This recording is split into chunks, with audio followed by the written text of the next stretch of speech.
Pada tanggal 1 Oktober tahun 1965, peristiwa berdarah meletus di Jakarta. Mengutip buku, Suasana tanggal 1 Oktober tahun 1965. Setelah pecah pemberontakan G30 SPKI, yang disusun Pusat Data dan Analisis Tempo. Dalam peristiwa berdarah pada dini hari tanggal 1 Oktober tahun 1965 itu, 6 jenderal penting di lingkungan Angkatan Darat dapat diculik dan dibunuh. Tapi satu jenderal yang juga jadi target penculikan, bahkan target utama penculikan, yakni Jenderal Abdul Haris Nasution, lolos.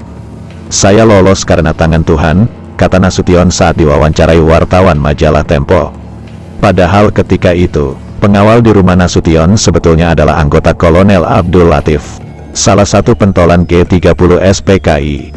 Sebelum penyerbuan itu, Latif diketahui sempat mendatangi rumah Jenderal Nasution dengan dalih untuk mengontrol anak buahnya. Diduga ia sambil melakukan aksi pengintaian. Jenderal Nasution meloloskan diri dengan meloncati tembok samping rumahnya dan bersembunyi di balik sebuah drum di halaman gedung kedutaan Irak. Untungnya, pasukan Pasopati yang ditugaskan untuk menculik Nasution nampaknya tak berani memeriksa gedung kedutaan asing itu. Walau sebetulnya waktu itu gedung itu kosong. Penghuninya sedang pulang ke Baghdad. Pasukan penculik kemudian hanya mengangkut Letnan 1 Pierre Tendean, pengawal atau ajudan Nasution, yang mereka kira adalah Jenderal Nasution itu sendiri.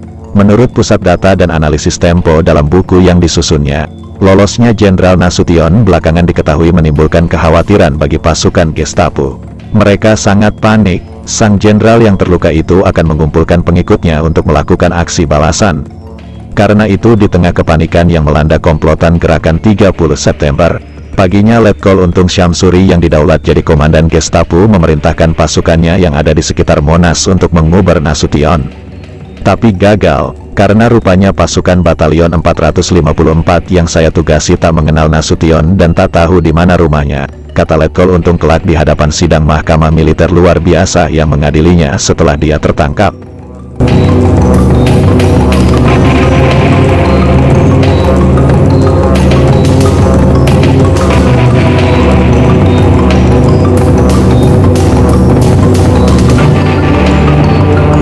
Menurut Pusat Data dan Analisis Tempo, ketika didengar RRI dan kantor pusat telekomunikasi dapat direbut pasukan di bawah kendali Pangkostrat Maijen Soeharto, komplotan gerakan 30 September tambah panik.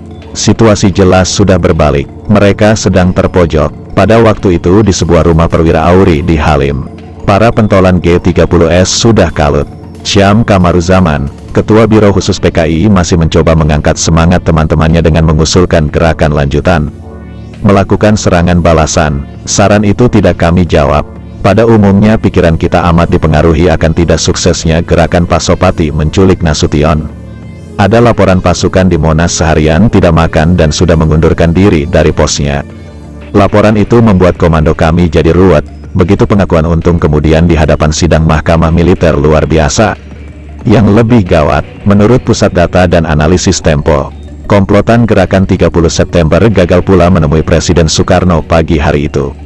Padahal, menurut rencana setelah para operasi Pasopati berhasil, mereka akan menghadap Soekarno di istana melaporkan bahwa mereka telah menindak Dewan Jenderal yang akan melakukan kudeta.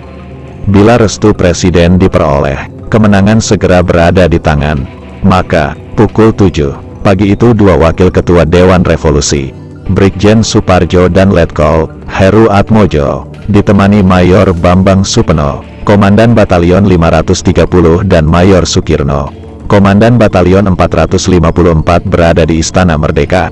Tapi Bung Karno ternyata urung ke istana. Mereka gagal dapat info yang tepat. Banyak lagi kekacauan lain. Pasukan-pasukan gerak cepat yang direncanakan tak pernah bergabung. Menurut Letkol Untung, itu disebabkan mobil untuk mengangkut yang menjadi tanggung jawab Mayor Sujono tak kunjung datang. Waktu itu, kendaraan memang bukan soal gampang di Jakarta. Pasukan tank dan panser yang menurut Syam Kamaruzaman dan Pono sebelumnya akan datang dari Bandung dipimpin orang binaan mereka, Letnan Susilo, ternyata tak pernah ada dalam rapat pada tanggal 29 September tahun 1965. Soal ini sempat membuat berang Kolonel Latif sebab ia sudah mengecek dan mengetahui soal itu belum beres. "Bung, ini soal besar, ini bukan hal main-main," kata Latif. Dengan tenang Syam menjawab, "Biar nanti saya mengeceknya, terkadang. Bila terpojok, Syam berdalih soal itu akan dilaporkan dan pasti akan diselesaikan ketua. Kalau sudah begitu, semua akan diam. Yang dimaksudnya adalah Aidit, ketua PKI, kata Untung di hadapan Hakim Mahkamah Militer luar biasa. Lebih dari itu, tulis Pusat Data dan Analisis Tempo. Pasukan Gestapo yang menjaga istana dan sekitarnya seharian tidak diberi makan, apalagi sentral komando gerakan di Gedung Penas, di Jalan Jakarta Bypass, dan siangnya pindah ke Halim. Rupanya tak mengadakan komunikasi yang jelas dengan pasukannya. Padahal, sejak semula Mayor Sujono menjamin makanan pasukan, karena katanya sudah tersedia beras 15 ton beras. Selain itu, massa rakyat juga akan memberi pasukan mereka makanan.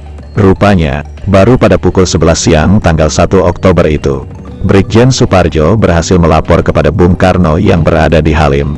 Setelah mendengar laporannya, Presiden memerintahkan agar gerakan mereka dihentikan dan untuk selanjutnya kekuasaan berada di tangan Presiden, tulis Pusat Data dan Analisis Tempo.